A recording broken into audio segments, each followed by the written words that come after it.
When someone in this country votes illegally, it violates your civil rights. It cancels out your legal vote. So imagine my delight when I saw the Civil Rights Division of the Justice Department announce that they are going to be looking into voter irregularities in next week's midterm elections. I was thrilled. Finally, thank you. Then I read what they're really going to do.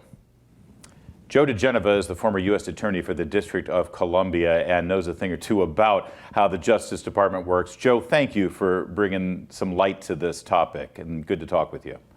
My pleasure. So, when I look at voter integrity and when I look to the Justice Department to enforce our current laws, I want to make sure that everyone who votes actually is legally entitled to vote. I want to make sure that dead people aren't voting. I want to make sure that people aren't voting multiple times. I want to make sure that when someone shows up to vote, they're actually who they claim they're going to be. Fundamental aspects of our voting system that should be secured, should be investigated to ensure that every vote counts. That's not what this Justice Department is doing, is it? No. In fact, what they're doing is they're concentrating on what people are doing, trying to make it work. They're not concentrating on the drop boxes. They're not concentrating on the integrity of mail-in ballots.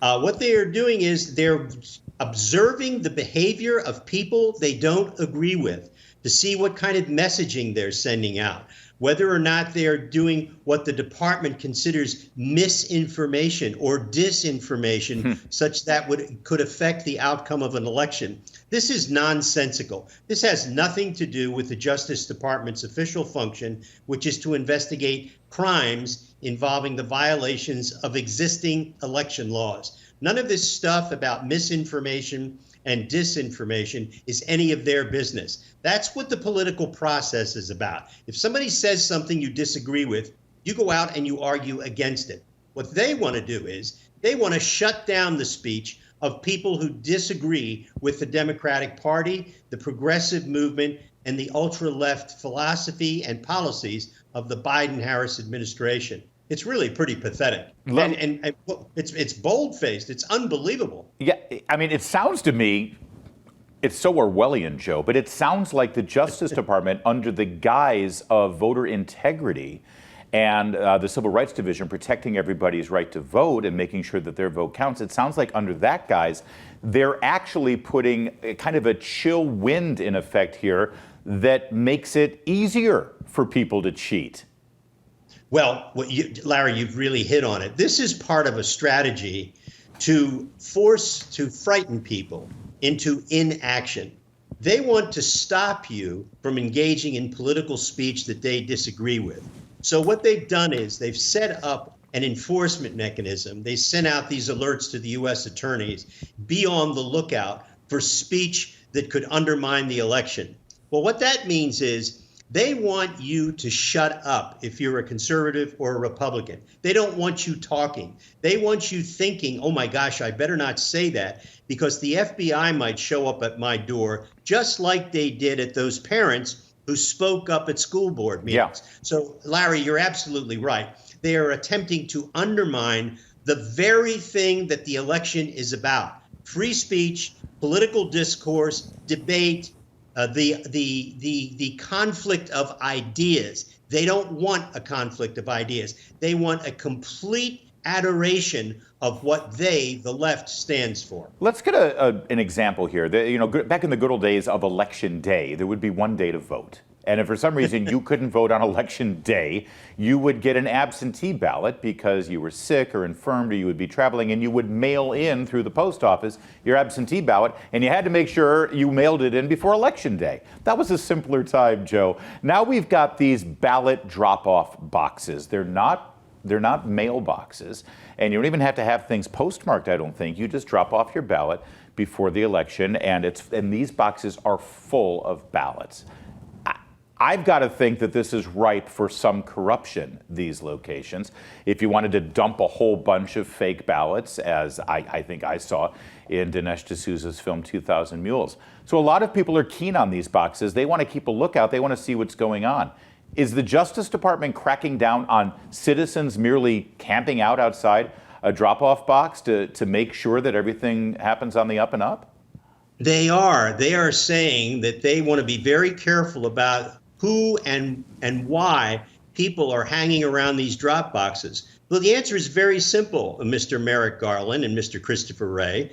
These people are concerned that people are going to tamper with these boxes. They don't have security officers at all these boxes. Anybody can dump anything they want in these drop boxes. There's no way to know whether or not a ballot which is put in those boxes is a legitimate ballot, is not a copy of another ballot before it was deposited that is put back in there. Absolutely no controls. And so what they want to do is, again, they want to undermine the ability of people to observe and participate in the process. They don't want you to get anywhere near those boxes because they know that if you observe something and it's out of sorts, you're going to report it. That's right. They don't want that reported. They're calling it, and here again, back to Orwell, Joe DeGenevieve, they're calling that voter intimidation.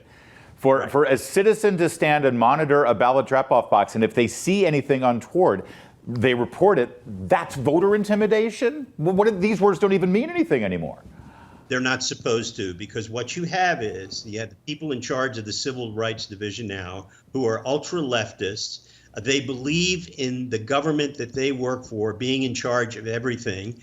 And what they want to do is they want to deter vital, active participation by all people in the electoral process. And they call observation is intimidation. Now, just think about the type of mind that it takes to say that observation is intimidation. Yeah. That's a very sick mind, and it's a very dangerous mind. Boy, Joe, we've come a long way from if you see something, say something, haven't we? I mean, no, you're right. It's very disconcerting. And then on the other side of that same coin, you've got Christopher Wray, who is incredibly passionate and vociferous when it comes to so-called domestic right-wing terrorism.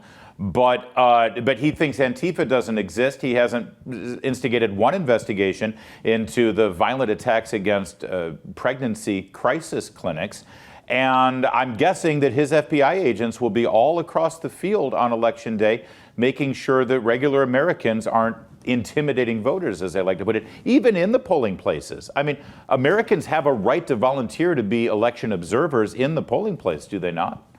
Absolutely. And those are guaranteed under most state laws. Now, what's happening in many states, particularly states that are controlled by Democrats, they're doing everything they can to make it difficult to observe the opening of ballots and the observation of the signatures on the ballots. In the 2020 election, what they did was they forced people to stay so far away that they actually couldn't observe the opening of the ballots. They did that in Pennsylvania, especially in Philadelphia, and they threatened to arrest people if they tried to get closer.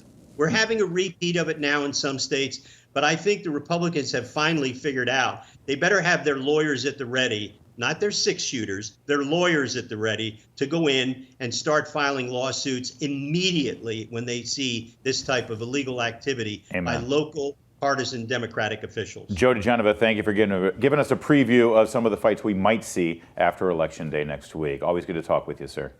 More to come on O'Connor Tonight.